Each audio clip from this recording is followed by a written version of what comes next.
Okie dokie. So, hi, it's Steve Hassan, and I'm Skyping with my friend Paul Lennon, who I've done a couple of video interviews with before. This one is on Skype. Hi, Paul, how are you? Hi, Steve. Good to see you today. Thanks, and thanks for agreeing to do this. It's been a couple of years, I think, since I've last talked with you on camera, and I guess before we start, for those who haven't seen the previous interviews I've done with you, would you mind just sharing how we know each other and your own experience with Totalistic Group?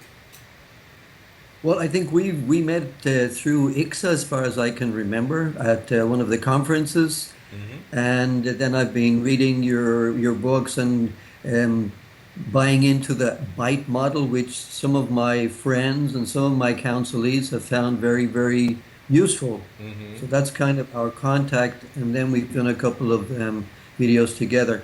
My name is Paul Lennon, and I'm a Dubliner, in case you didn't hear my accent, and joined the Legion of Christ when I was a young man, and was with the Legion of Christ, which is a bona fide Catholic religious order.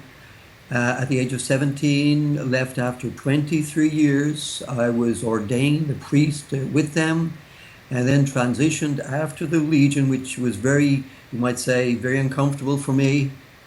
Um, What year was that, Paul? I left in 84, 85. Uh-huh. And then, yeah, 84, 85, transitioned to the priesthood in a diocese of Washington for 4 years, and started making my way out and counseling, going to counseling and finding myself after being lost for a long time. Mm-hmm. And finally left the priesthood in 89, and then got my master's degree in counseling from Catholic University at that time, Uh-huh. and then went on to a series of jobs, which working most a lot with Hispanic community, Mm-hmm. Because you're fluent in bilingual, Spanish, which is great. very strong. And then working with Arlington County as a fully fledged mental health therapist for another 13 years. I just retired from active duty, shall we say, recently, and I've been doing a little more Consulting private work practice. and private work. Uh Yeah, huh. yeah, Yeah, I hope to yeah. do some more work with you. So my So, big thing is, I've been studying the Legion of Christ and other Catholic groups, which have come to my Christian groups, come to my attention. uh huh. And Yep. in particular, you were just mentioning before we started the tape a new one that I haven't heard of, Jesus. Miles Jesu, yes. And this was very similar. I found it very similar to the Legionaries of Christ and to other, you might call them fringe groups, Uh some huh. Catholic fringe groups. But tremendous parallel. I got in touch with one of the exiting members, and we've been exchanging emails for a long time and speaking. And he just got out his book, which I'm going to plug a little bit. It's called Vatican Intervention, Mm-hmm. and it's an exceptionally well written book, which explains his situation in the group and then the efforts that he made to bring it to the Vatican's attention. And Mm-hmm. it's described in detail, so people who don't know how the Vatican works will have a wonderful description from Andrew Sullivan on what he did to bring his group to task uh, by the Vatican. So, So was his very, group like your former group, where it was sanctioned by a previous pope as an okay group, but in fact it was like a totalistic mind control cult? yeah, I think so. I think what our group, Father Maciel's group, did again, the genius of this pedophile, Hmm. shall we say, because his double facet of personality, but actually a political genius. And so what Father Maciel was able to do was to get the group approved by the Vatican, Uh huh. so to the very top of the leadership, and therefore by the Pope. Mm-hmm. So he had that from 1949. He kind of was able to introduce his group to the Pope, to the Vatican, And then through sleight of hand and political influence at the Vatican, Right. he was able to get it approved. Whereas this other group was in Rome, but approved by the Diocese of Rome. So it was not strictly approved by the very highest echelons I of the see. Catholic. So so it was maybe easier for him to get it looked at by you might say the Pope's Bishop of Rome, his auxiliary bishop in Uh-huh. Rome, makes it very interesting. But the same old things. It's a look into the government of the Catholic Church, like taking a look at the American government, Uh-huh. and here you're looking at the government of the Catholic Church. Interesting. And I have several books written by critics and ex-members of Opus Dei. That organization was papally approved or not? Yes, that went again with the founder, Monsignor Escrivá. Um, by the way, the funny thing is Escrivá de Balaguer, because he wanted to be an aristocrat Hmm. and actually had the Balaguer added to his name to make it sound more upper middle class Spanish.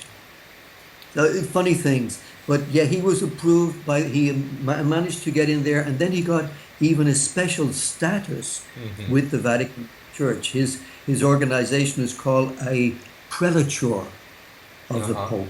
And it has People, a lot of power, doesn't it? It has a lot of members. a lot of power. It's much bigger than the Legion of Christ. It's older than the Legion of Christ. You might say that Father Maciel plagiarized his lay group called Regnum Christi. Mm-hmm. He plagiarized this, as he did most other things, from, and if we want to be really forthcoming now, you might say that he Uh-huh. plagiarized the Legion of Christ from the Jesuits. Interesting. So you Okay. Yeah. mentioned in my work the BITE model, which stands for behavior control is the B, information control is the I, thought control is Yeah. the T, and Hold. emotional control, and how this model, which is what I evolved based on my Mooney experience and my study of other cults like Scientology and so many other religious cults, if you plug those criteria in, there you would agree from your experience that there's deceptive recruitment and Oh, for pressure goodness sake. manipulation and telling people Oh, what's okay to read and what isn't okay to read and who's okay to talk to and don't talk to those ex-members, and a lot of phobia indoctrination and thought control, thought stopping types of things, would you say? absolutely. I think what part of what you've done is to put it into a schematic Mm. vision, Mm-hmm. which takes in a lot of what happens in a group like the Legion of Christ. So an ex-member can go there and then he sees it concretely, because very often you don't know what has happened to you. This is the problem with with the exiting member. Mm-hmm. What happened to me? What happened to me? So when you have the concrete criteria Mm-hmm. that you spell out, and by the way, you owe me the all the detailed explanations of what the the behavior modification is, the Mm-hmm. behavior control, information. I want all of that spelled out: information control, thought control, and Yeah, that's emotional on my control. website, So freedomofmind.com, and I so you have have it Combating Cult all Mind Control, as well as my book Freedom of Mind. I go into it. What's so interesting to me, Paul, is that there can be so many different variations of a mind control experience, from an individual who's like a narcissistic sociopath who dominates one person, makes them yeah. dependent and obedient on them, or a country like North Korea that's a bite model mind control country. But then there can be religious groups of all shapes and sizes. There can be political organizations that can use this undue influence set of techniques. It can be even, a therapist or an unethical therapist doing these things. The whole idea, just to spell it out, is a challenge to those people who have faith in God. That if God didn't mind control Adam and Eve, however you want to understand the creation story, if the Almighty God, who knows, is beyond time and space, and created man and woman, how could God, allow the sin to happen and the falling away to happen if it wasn't part of His, the divine Original plan. It's to not the have plan. choice versus what these groups saying, we know what God's will is, and therefore Yes. we're going to mind control you, so you won't have an option, you won't have a choice to decide for yourself, or you won't have access to your own inner feelings, because we'll tell you what your feelings should be. And it's a Yes. big challenge to even Islamist cults, Jewish terrorist cults, cults of all shapes and sizes, as I've said. So coming back to your work, you're involved with Yes. a group called Regain, I believe. Well, we came up with Regain as Regain Recovery. It kind of evolved from a group, a small group of people coming together. We understood, and we understood that the group, when we left, the group did not want us to communicate among ourselves. Yeah, no They mind wanted to control isolate group us. wants ex-members to communicate with themselves or with members, because they don't want people to think for So, themselves. so, so where does that come into the BITE model? That is control what? Control of information, Right. control of behavior. Don't speak to each other. It's just diabolical, to put it in a certain Mm-hmm. sense, that so that we were cut off from each other. And this guy simply said, well, why not talk? Why not write to each other? At that time, back in the day, emails, before we had all this explosion Right. of Facebook and so forth. And we evolved from the emails to a little page, a web page. We had a friend, one of the members was pretty good at the internet stuff, Mm-hmm. cyber stuff. And we had a web page. We created a little web page, a little organization, and it kind of exploded. Mm-hmm. And we had a forum. We started calling ourselves Legion Awareness. That was our first Uh-huh. first name, Legion Awareness. It Uh-huh. sounds pretty innocuous. But our discussion group expanded and exploded because people wanted to talk about their experience and say, it's always the same thing happened to me, Paul. Right. What you're saying describes what happened to me. Right, and it's And so so, therapeutic when people realize that they're not crazy, they're not a bad person, that the same pattern not only happened with other people from their group, but when they see it in other groups that are so obviously cults, then the yeah, lights really turn on about these yes, patterns of abuse. yes. And I think many people get stuck. I mean, my people I work with, they kind of get stuck. They can't go beyond and say, ah, I was in an oppressive, high demand, mind controlling group. It's hard. And as you say, once you come to that realization, you are at a higher level of freedom. But Right. that was, yeah, The, yeah, the, freedom of the mind. problem is the public is still ignorant, largely, due to lack Yeah. of really responsible media coverage, in my opinion. There's still a Hmm. stigma attached to saying I was in a cult or I was in this totally controlling group. Hmm. And the other problem is mental health professionals. There are not enough people like yourself and myself who've been a former member, who knows what's going on and knows how to be supportive in a healthy way. Yep. Yeah. It's like treating a person with depression. And the poor person is trying to explain, their 110 symptoms. And I say, I understand. I think you're depressed. And the same thing goes with these, when you talk to the exiting member, they did this to me, then they did this and this. Okay, you're telling me all about the branches on the tree. Would you really like to know what happened? Right, You were a member of a darn such and such group. right. So that's the freedom that the model can give them. And it's very I think it's very non-threatening.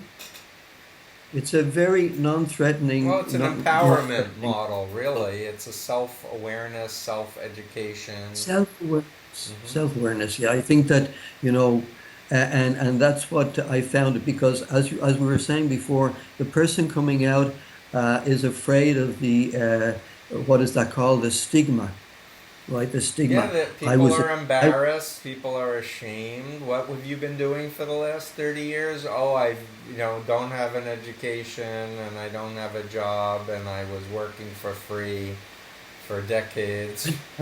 and why were you so stupid? Right. You know, So, why did you not get out earlier? What were you doing there for so long? And how did it, how did you, Steve, Hassan, a healthy young man get involved? It's incredible. There must have been something wrong with you. You were yeah. weak. Yeah, This is, exactly. It's known in social psychology as the fundamental attribution error when people are trying to understand why another person does something. They over attribute personal variables and they under attribute social psychology variables and group influence variables. So the good news thanks. is that there is hope, there is freedom. I wonder, we only have a few more minutes left, but I wonder if I can ask you, like, what's the update with the Catholic Church? I've been hearing about Pope Francis. I've been really Yeah. liking a lot of his public positions against exploitation and harm. There appears to be some movement. A lot of victims of pedophilia don't feel enough, but there has been Yes. some positive movement. Tell me your take on what's happening now. Well, yeah, I think a lot of people, including Catholics, who tend to be skeptical, perhaps, uh, or liberal Catholics like myself, should I say that, we tend to be skeptical. But the Pope certainly has shown, he has spoken, he has made prophetic, what we would call prophetic gestures Hmm. of being more open, of being willing to discuss taboo subjects. So I Hmm. think we have to give the Pope credit for it. And that was, the situation of divorced Catholics who have been married for the second time and that kind of thing, or Catholics who've had a problem with abortion and how can they be forgiven their sins, etc., Hmm. etc. So there And there not are to judge certain gays. yeah, more Please say openness that. to gays, and that was his great phrase, "Who am I to judge?" Uh Which huh. which kind of brought down a lot of yeah. But when you're critical and you're looking at this from a more critical point of view, you're saying, well, but gays are still not accepted as really as such because their actions are intrinsically disorderly or Yeah, they whatever, take it from the Torah, the Jewish scriptures, and Orthodox Jews, Yes. unfortunately, are also, if they believe, the Torah literally, they think Mhm. homosexuality is a horrible sin, as they think eating lobster and shellfish is the same bad word, Another abomination. abomination. Yes. Abomination. Book And of so do Leviticus. Muslims. Orthodox Muslims also have this horrible, horribly, Yeah. from my point of view, judgmental attitude, and they take Yeah. scriptures that are centuries old and they bring them into the modern age and say they're still relevant. I think Yeah. that much of the scriptures was based in a psychohistorical context. At least that's my Yeah. understanding of it. Yes. Yeah. Well, let's getting back to the Pope. Please. What I would, yeah, what I would like, yeah, well, maybe you could say more of the same. More of the same. The Pope has said he's going to protect children in a better way. Hmm. He's going to hold bishops accountable. He set up a commission or a special group to monitor bishops who have done the cover up. Hmm. So these are really steps, but then we have to press the Pope to say, well, who are going to be chastised? Who are going to be checked? Who are the first persons that really have to be accountable for their actions? Now, there is the church has a really blind side, and the Pope, as he calls himself, a son of the church, because eventually that's what he is. He is Hmm. a church man, and it's hard for him to go outside the company. It's hard for him to go out. And where the church is very blind, I think, is in the whole notion of cults, sects, Yeah. and oppressive groups. And it's very, very blind there. It will not take that step to recognize, to question, could there be these kind of mind control groups inside the Catholic Church? Could there be kind of sects inside and the church has never gone there. As you and I chatted about this, that there was a document on new religious movements. Yeah, it was, I don't know, 20 years ago, Cult Sects in the New Age, and it was written by, okayed by the Vatican. Really kind of scraped the surface a little bit and then did not go any further. But, if we look at groups like the Legion of Christ, if we look at the Opus Dei, if we look at Miles Christi, if we look at Miles Jesu, if we look at these other groups, they show signs, they show cult-like characteristics. Right. And they would very bad if they were confronted with the bite model of analysis.